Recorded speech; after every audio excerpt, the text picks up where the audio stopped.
A long time ago, a young orphan named Oluọma came to settle in Umuoko Kingdom, a small village in the eastern part of Nigeria.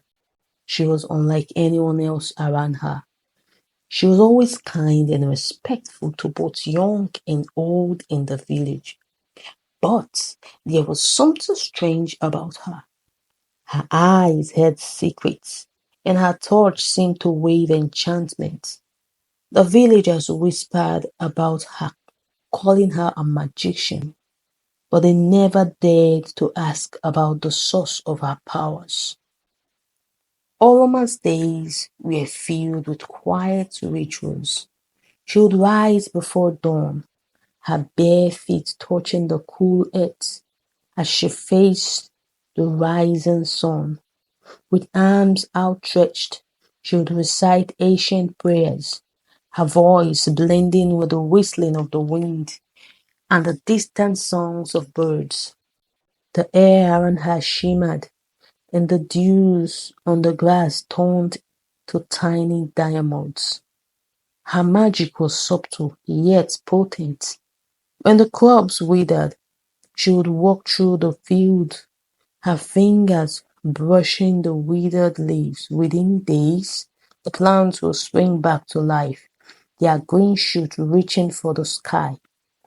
When illness struck anyone in the village, Oloma would visit the sick, whispering word of healing, and miraculously fever broke, wounds closed, and strength returned.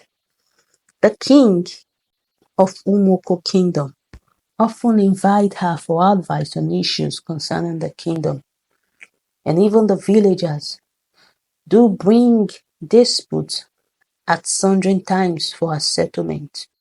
The people of Umoko marveled at her abilities, but they kept their distance. They and all fear and awe danced in their eyes.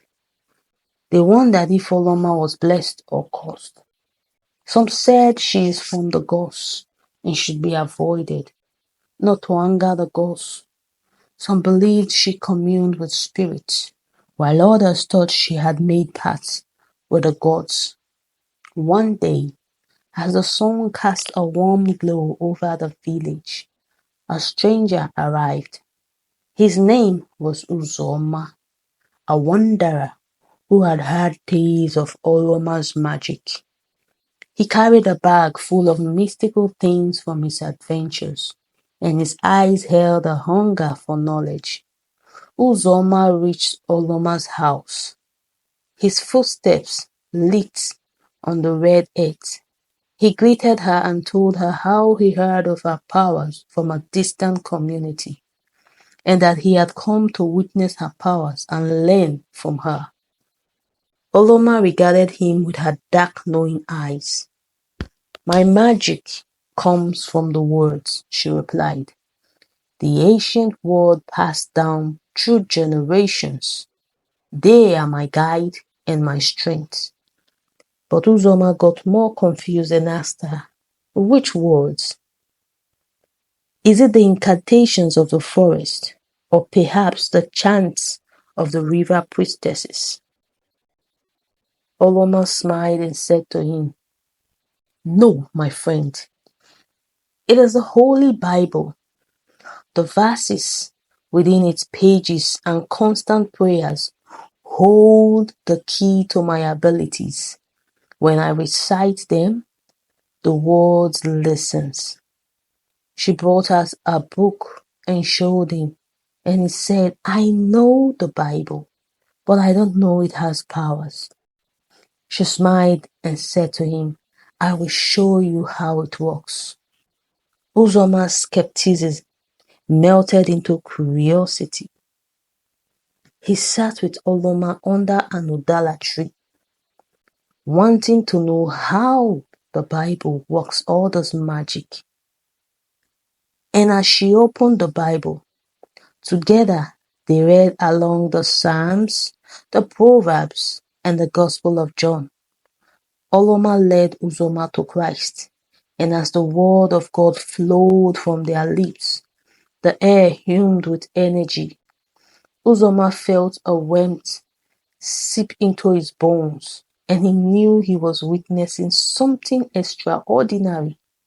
Days turned into weeks, and Uzoma studied the Bible alongside Oluọma. He learned of faith, grace, and miracles.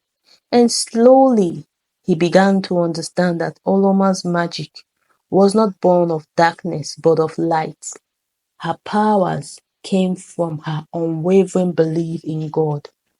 Uzoma returned to his community, preaching the gospel he had received. Rumors of Uzoma's encounter spread throughout the village. People gathered under the Udala tree, listening to Oluoma recite verses of the Bible. So many of the villagers repented and gave their life to Christ. They witnessed healings, transformation, and blessings. The once fearful villagers now gathered around her, their hearts opened to the sacred word of God. So then, Umoko came to know Oluoma not as a magician, but as a miracle worker. Her touch was no longer feared, it was sought after. The Bible became a cherished treasure, and the village flourished. Oluoma continued to pray, with her voice rising like incense. The sun dipped low, casting long shadows, and the villagers knew that they were witnessing something sacred, a dance of faith and wonder, where God whispered his secrets through the Holy Bible to a young lady who had become a living testament to the power of God.